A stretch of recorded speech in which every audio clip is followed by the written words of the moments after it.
Kalau terbukti ijazah Jokowi ini palsu, seluruh keputusannya selama menjadi presiden batal, itu salah.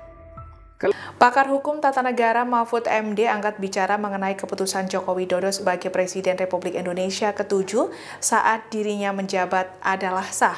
Mahfud menyebut seluruh keputusan Joko Widodo selama menjadi presiden tidak batal secara hukum jika ijazahnya terbukti palsu. Dilansir dari Kompas.com, Mahfud menegaskan di dalam administrasi tata negara ada asas kepastian hukum.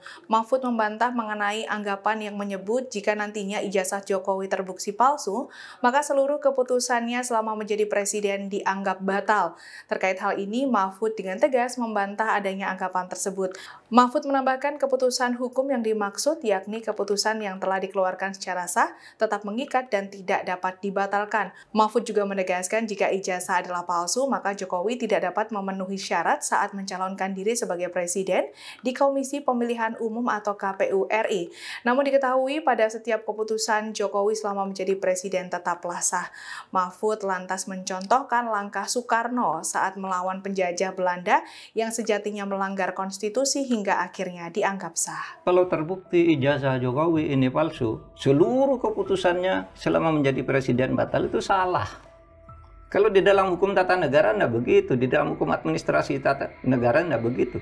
Kalau hanya presiden tidak memenuhi syarat lalu jadi dengan cara memaksa, dengan cara manipulasi, lalu keputusannya salah. Dulu Bung Karno juga salah, mengambil kekuasaan yang melanggar konstitusi. Dari mana? Dari Belanda. Belanda tuh punya konstitusi yang disetujui oleh PBB waktu itu, bahwa Indonesia itu bagian dari Nederland. Tapi Bung Karno lawan konstitusi itu. Satu, Bung Karno mengeluarkan dekret itu melanggar konstitusi. Tapi Bung Karno pada waktu itu mendapat dukungan bahwa saya didukung rakyat. Dan Mahkamah Agung menyatakan iya, demi kepentingan rakyat tidak apa-apa melanggar konstitusi. Maka dekret presiden itu dianggap sah. Orde Baru juga begitu. Nah, oleh sebab itu dalam hukum tata negara itu memahaminya bukan begitu. Kalau keputusan presiden itu hukum administrasi negaranya ada asas namanya asas kepastian hukum. Asas kepastian hukum itu keputusan yang sudah dikeluarkan secara sah itu tidak boleh dibatalkan, tetap mengikat.